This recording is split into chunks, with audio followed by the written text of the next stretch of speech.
Hello friend, नमस्कार। Welcome to my channel. मेरे channel में आपका स्वागत है। आज जिस शेयर के बारे में बात करने वाले हैं वो शेयर ये एक्चुअली मिनरल और खदानों से लौह अयस्क निकालती है और इसके पास खुद का भी फैक्ट्री है जिससे ये स्टील उत्पादन करती है। ये कंपनी एक मिनी रत्ना कंपनी है, भारत सरकार के अंडर आती है। तो ऐसे ही हम अपने चैनल पे अवेयरनेस से वीडियो बनाते हैं, तो चैनल को सब्सक्राइब जरूर कर दें। इस चैनल से आपको जानकारी ही मिलेगी। तो चलिए इस आगे बढ़ते हुए चलते हैं शेयर की ओर। तो शेयर का आप नाम देखने से पहले इस वीडियो में दी गई जानकारी केवल शैक्षिक उद्देश्यों के लिए है। यह कोई निवेश सलाह, ट्रेडिंग सलाह या वित्तीय मार्गदर्शन नहीं है। कृपया किसी भी निवेश या ट्रेडिंग निर्णय लेने से पहले अपने वित्तीय सलाहकार से सलाह अवश्य लें। निर्माता चैनल आपके किसी भी निवेश, नुकसान या लाभ के लिए उत्तरदायी नहीं है। देखिए, शेयर का नाम है एनएमडीसी। आप देख रहे होंगे, बहुत ही जानी मानी शेयर है। अगर इसका हम 5 साल का रिटर्न देखें तो करीब 133% और 3 साल का रिटर्न देखें तो करीब 93% और 1 साल का रिटर्न देखें तो नेगेटिव करीब 1% के आसपास है। तो इसी से पता चलता है कि यह कंपनी अपनी 1 साल जो है, 1 साल जो पहले एक कंपनी थी उसी रेट पे अभी कंपनी फिलहाल आके खड़ी हुई है।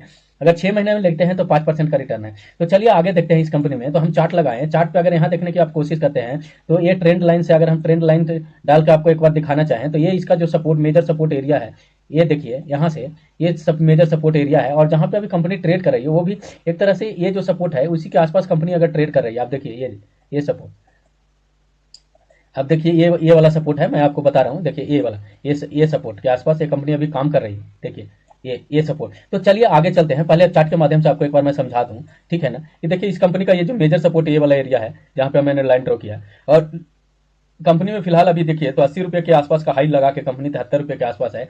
और अगर चार्ट को आप जूम करते हैं तो एक सपोर्ट, दो सपोर्ट और तीन सपोर्ट लेके कंपनी यहाँ से ऊपर जा रही है। लेकिन चलिए अब इस कंपनी के बारे में और अगर देखते हैं, इसका क्वार्टर रिजल्ट वगैरह सभी डिस्कस करेंगे। तो चलिए चलते हैं। तो यहाँ देख रहे हैं एनएमडीसी की अगर देखें तो मार्केट कैप करीब 65,000 करोड़ के आसपास है। करेंट जो प्राइस चल रहा है वो करेंट इसका जो प्राइस अभी चल रहा है वो 73 रुपये के आसपास चल रहा है। जबकि इसका देखते हैं तो बुक वैल्यू इसका 36 रुपये के आसपास है, मतलब बुक वैल्यू से डबल चल रहा है। जबकि इंडस्ट्री बुक वैल्यू 2.31 है। तो करीब करीब बुक वैल्यू के हिसाब से इसका जो प्राइस चल रहा है वो बराबर है। अगर पी देखें तो पी यहाँ 19 का है, इंडस्ट्री पी, इसका पी मात्र 9 का चल रहा है। तो पी देखें तो अभी करीब करीब पी इंडस्ट्री पी से आधा है। यानी अगर पी के हिसाब से प्राइस देखें तो यहाँ से डबल होना चाहिए। चलिए और आगे बढ़ते हैं। तो इसका आरओसी करीब 30% के आसपास और आरओई करीब 24% के आसपास, जो एक अच्छी वैल्यूएशन कंपनी को दर्शाता है। लेकिन सरकारी कंपनियों में क्या है, डिविडेंड ज्यादा मिलता है, इसलिए कंपनी की ग्रोथ सीमित रहती है। चलिए और आगे बढ़ते हैं। तो इसका क्वार्टर अगर रिजल्ट देखें तो इस क्वार्टर में करीब करीब कंपनी का 1600 के आसपास, अगर सितंबर क्वार्टर हम देखें तो सितंबर क्वार्टर के आसपास कंपनी को 1600 करोड़ के आसपास प्रॉफिट जनरेट हुआ है, 1700 करोड़ बोल सकते हैं।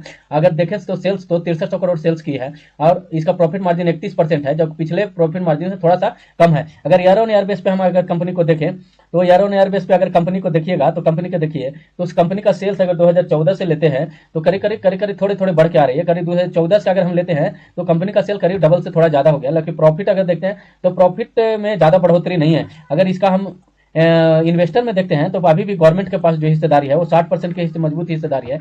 और ये 13% के आसपास एफआई का है, जो इस क्वार्टर में एफआई का 1% आज के आसपास होल्डिंग बढ़ा है। यहाँ देखिए जो पब्लिक है 1% होल्डिंग कमी है। अभी भी इसमें टोटल इन्वेस्टर 11,20,000 के आसपास इन्वेस्टर अभी हैं। चलिए और इस कंपनी में आगे बढ़ते हैं।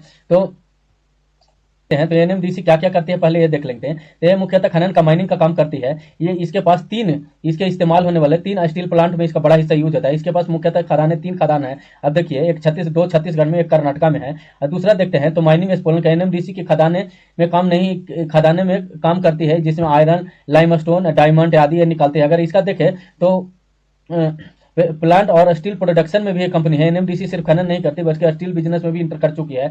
इसका नागपुर में एक स्टील ये नागर नागर नागर स्टील प्लांट, छत्तीसगढ़ में एक प्लांट है जो 3 में मैट्रिक पर टन के हिसाब से क्षमता है इसकी। अगर आयरन और प्लेंट स्ट्रॉन्ग आयरन भी बनाने का एक कंपनी काम करती है। चौथा देखें तो एक कंपनी डायमंड माइनिंग में भी काम करती है। एशिया का सबसे बड़ा जो डायमंड माइंस है, जो हीरा ये एमपी में है, वो भी इसी हीरा पन्ना एमपी में है, जो इसी के अंतर्गत आता है। अगर पांचवा देखें तो रेलवे के लिए भी इंफ्रास्ट्रक्चर एवं लॉजिस्टिक सेवाएं कंपनी देती है। रेल के लिए siding, sleeper piping, handling plant आदि का निर्माण करते हैं।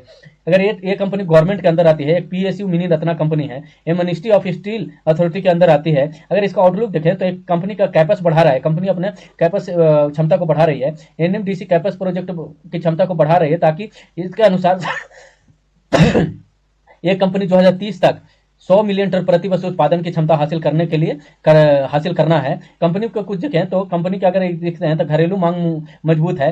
अगर इसका देखें तो स्टील की मांग भविष्य में बढ़ने की उम्मीद है, खासकर इंफ्रास्ट्रक्चर निर्माण में, जिससे इसको बूस्ट मिलेगा। दूसरा देखते हैं तो प्रोसेसिंग एवं मार्जिन, प्राइसिंग एवं मार्जिन की संभावना। अगर एनएमडीसी कुछ समय पहले आयरन की कीमतें में बढ़ोतरी होती है तो इसका मार्जिन सुधरने का मौका मिलेगा, लेकिन इस पे ध्यान देना होगा कि एनएमडीसी की कीमतें अभी भी अंतर्राष्ट्रीय आयरन कीमतों पर की तुलना में काफी डिस्काउंट पर मिलती है, डिस्काउंट पर हो सकती है।